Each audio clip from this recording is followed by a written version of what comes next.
साफ हम सबके सामने बहुत खुली तरीके से दिख रहा है कि तमाम सारी यूनिवर्सिटीज़ में पूरे देश में, खास करके यूनिवर्सिटीज़ में जिसका मैनिफेस्टेशन दिख रहा है कि एक जंग छिड़ी हुई है।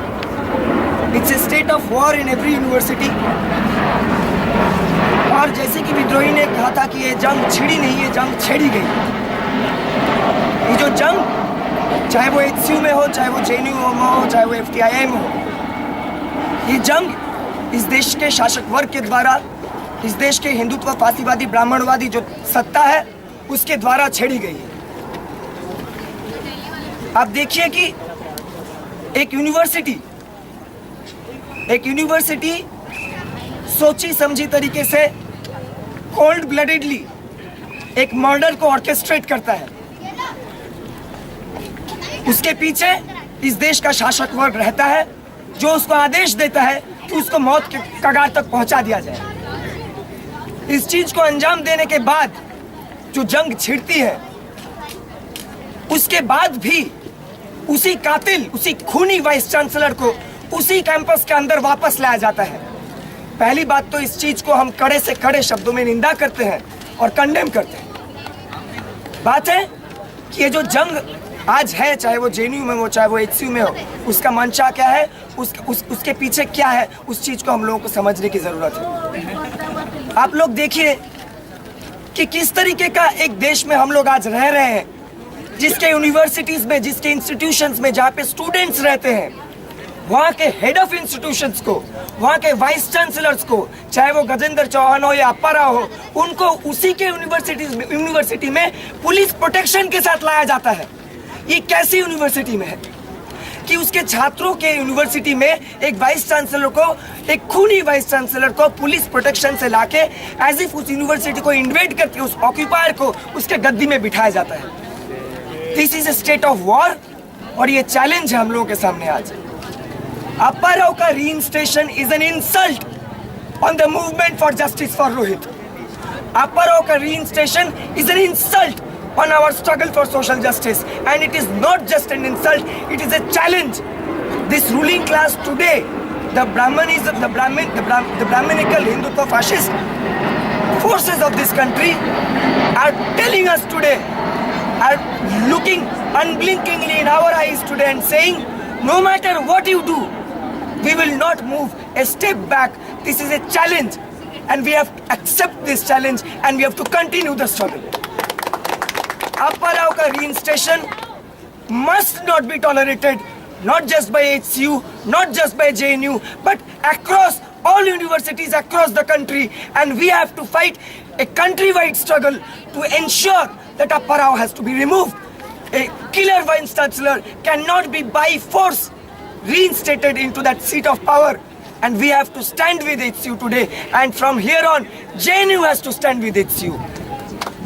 I think the union is going.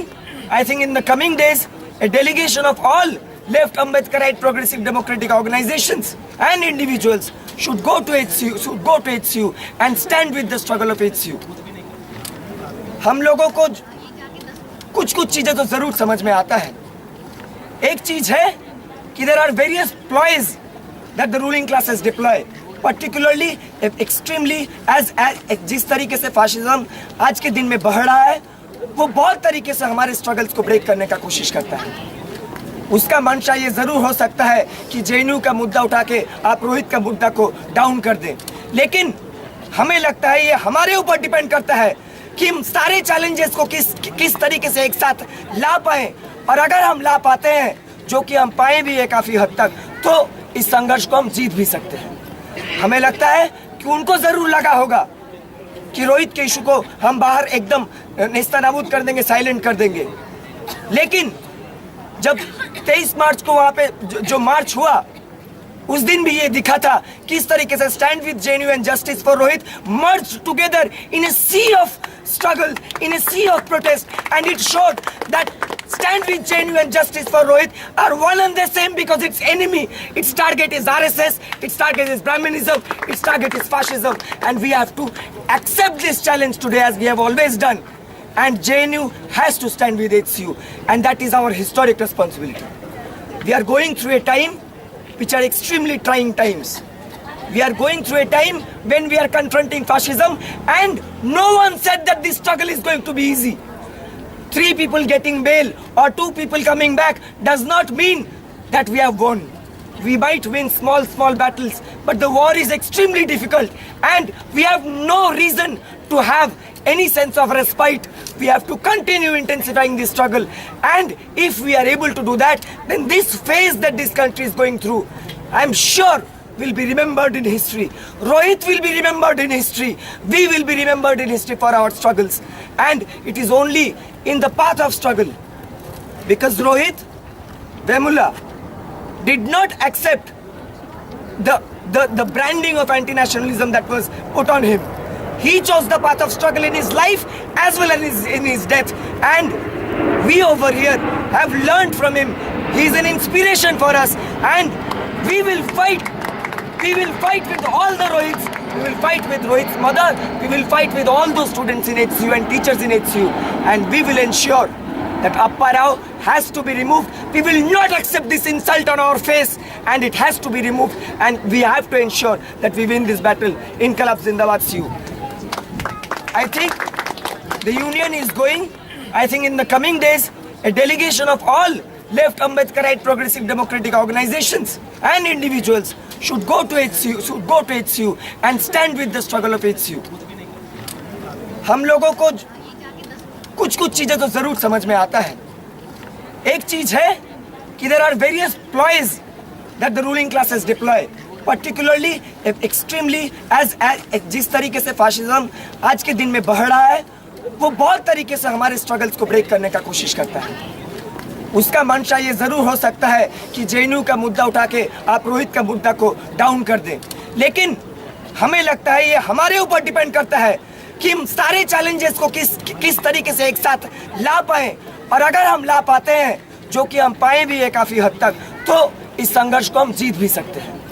हमें लगता है कि उनको जरूर लगा होगा कि रोहित के इशू को हम बाहर एकदम नेस्तनाबूद कर देंगे, साइलेंट कर देंगे, लेकिन जब साफ हम सबके सामने बहुत खुली तरीके से दिख रहा है कि तमाम सारी यूनिवर्सिटीज़ में पूरे देश में, खास करके यूनिवर्सिटीज़ में जिसका मैनिफेस्टेशन दिख रहा है कि एक जंग छिड़ी हुई है. It's a state of war in every university.